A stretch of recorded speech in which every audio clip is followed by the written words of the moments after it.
Oke, assalamualaikum warahmatullahi wabarakatuh. Selamat pagi, semangat pagi, teman-teman semuanya. Kembali lagi dengan saya akan memaparkan pertemuan ke-15 kebijakan ketahanan nasional. Kali ini kita akan sama-sama membahas komponen ketahanan nasional, gatra pertahanan, dan keamanan. Baik, langsung saja, apa itu pertahanan dan keamanan? Apa itu pertahanan?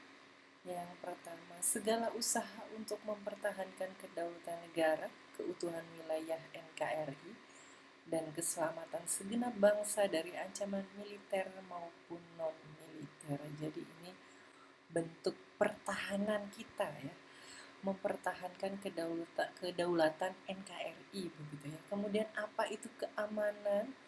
Keamanan itu kondisi bebas dari ancaman, gangguan baik dari dalam negeri, internal maupun dari luar negeri, eksternal, yang mencakup stabilitas sosial, hukum, dan ketertiban. Nah, apa saja dimensi pertahanan dalam ketahanan nasional begitu ya? Yang pertama, komponen utama yang jelas TNI ya. Ada TNI AD, AL, AU, kemudian komponen cadangan itu ada warga negara kita ya, sebagai warga negara NKRI begitu. Kemudian sumber daya alam, sarana dan prasarana nasional. Kemudian ada komponen pendukung. Nah, komponen pendukung itu apa? Ada institusi dan elemen masyarakat lainnya yang dapat mendukung pertahanan begitu ya. Kemudian selanjutnya, apa itu dimensi keamanan dalam ketahanan nasional? Ini ada 3 juga dimensi keamanan. Yang tadi pertahanan ya, sekarang keamanan. Yang pertama ada stabilitas keamanan dalam negeri, yaitu penegakan hukum, pencegahan konflik sosial, kemudian ada penguatan Polri begitu. Kemudian ada keamanan publik dan sosial, perlindungan terhadap ancaman terorisme, narkoba, kejahatan cyber, dan radikalisme. Kemudian yang ketiga ada ketahanan cyber dan informasi. Ini mencakup proteksi terhadap disinformasi begitu, propaganda asing dan gangguan digital. Ini dalam era digitalisasi sekarang banyak sekali terjadi banyak gangguan dari cyber begitu ya. Kemudian apa saja sebenarnya tantangan gatra pertahanan dan keamanan begitu ya. Sebenarnya ada beberapa tantangan begitu. Ini saya jelaskan satu persatu. Yang pertama, ancaman militer konvensional dan modern. Nah, ini di era sekarang banyak sekali, misalnya saja ancaman militer itu terkait dengan misalnya saja kejadian di Natuna begitu ya. Ada juga pencurian ikan yang beberapa tahun lalu sempat menghebohkan begitu ya. Terjadi banyak sekali pencurian ikan begitu ya, kemudian dilakukan beberapa kebijakan dan tindakan langsung juga, adanya tenggelamkan kapal begitu ya. Kemudian yang kedua, separatisme dan konflik horizontal. Ini sering terjadi juga ya, separatisme ini. Kemudian terorisme dan radikalisme. Ini sebenarnya sering juga terjadi di negara kita ya, terorisme, dan ini juga banyaknya seringnya berlandaskan agama gitu ya, bawa-bawa nama agama, sebenarnya itu juga bukan bagian dari ajaran agama tersebut ya. Misalnya terjadi di bom Bali, kemudian ada beberapa kejadian yang itu terkait dengan terorisme di Surabaya begitu ya, pengeboman gereja ya. Kemudian kejahatan lintas negara ya. Ini kejahatan lintas negara untuk saat ini masih belum ada ya. Jangan sampai juga ya kalau di negara kita. Kemudian ancaman cyber dan disinformasi ini sering terjadi. Ada beberapa kali kita diretas begitu ya.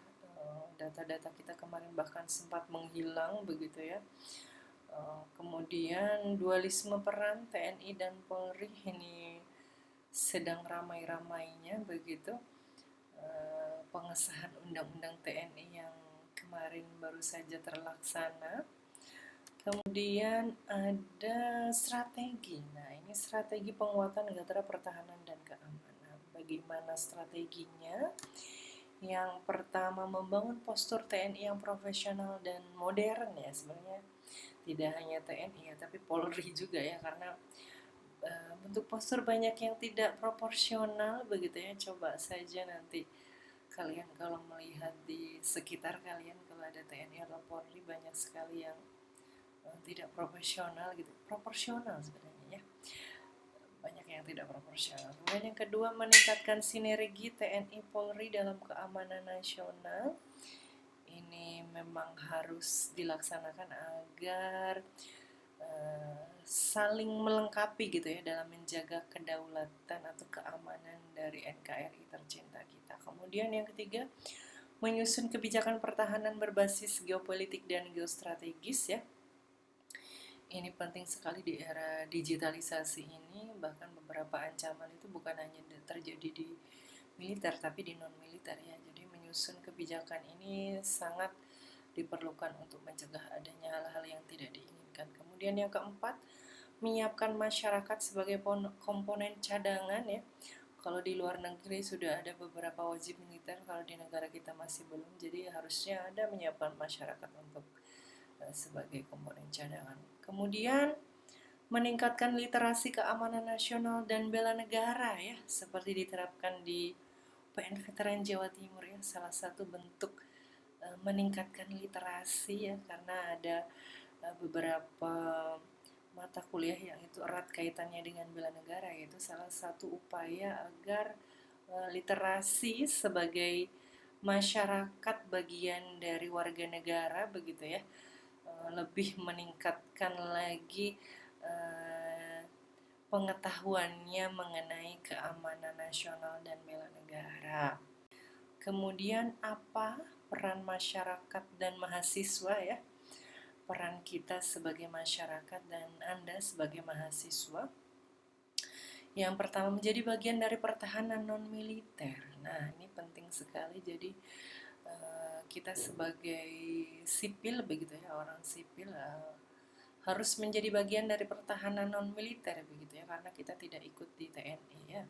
Kemudian yang kedua, membangun kesadaran bela negara. Kalian sudah mendapatkan mata kuliah bela negara, jadi apa saja bentuk pengamalan bela negara ya. Kemudian yang ketiga, aktif dalam menjaga keamanan lingkungan ya, jangan sampai terjadi adanya konflik sosial yang itu nantinya akan mengganggu keamanan lingkungan. Kemudian yang keempat, krisis terhadap informasi dan propaganda yang melemahkan nasionalisme. Jadi jangan sampai kritis yang kalian keluarkan itu justru akan menimbulkan propaganda, kemudian melemahkan nasionalisme ya.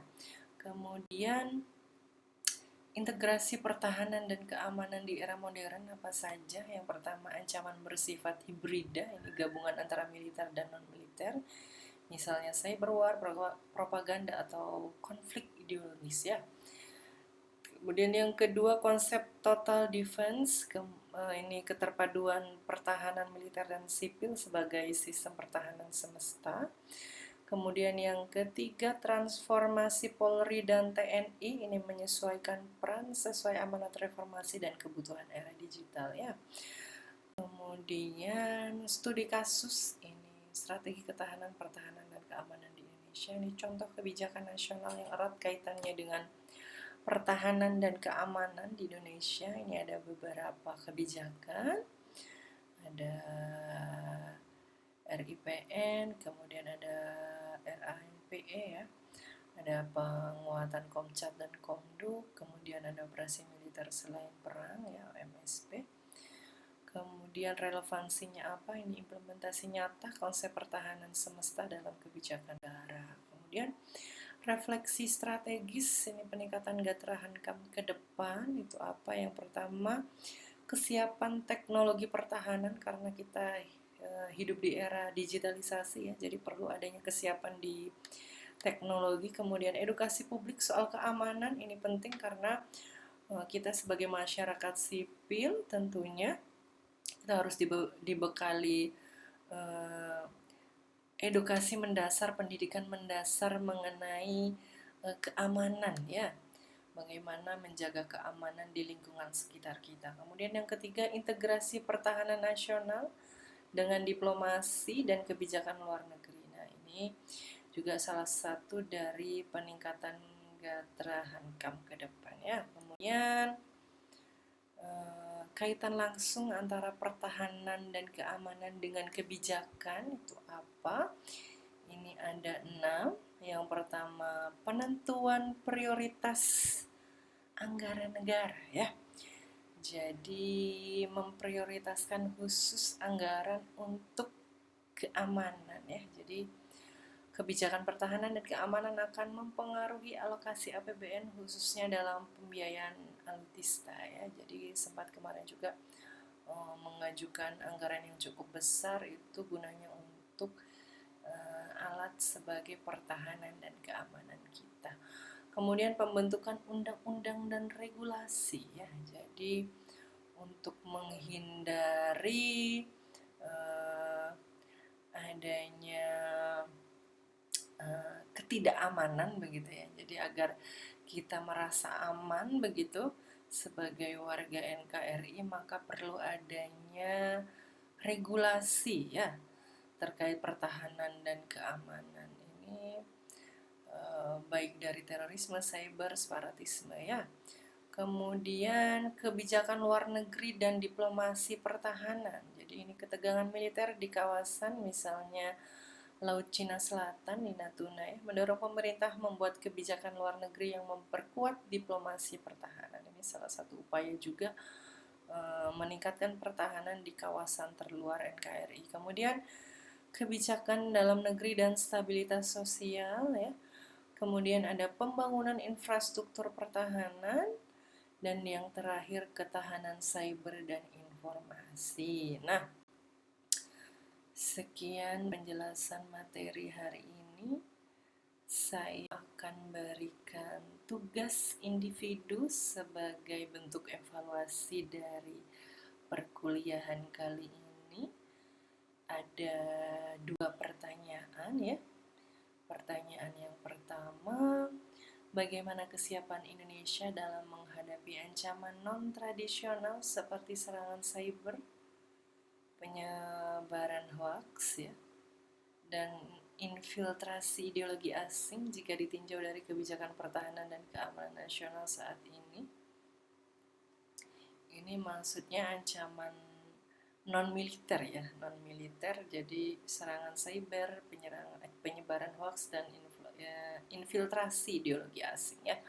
Kemudian pertanyaan yang kedua, apakah kebijakan Indonesia dalam menjaga stabilitas wilayah perbatasan dan Laut Natuna sudah mencerminkan sistem pertahanan semesta?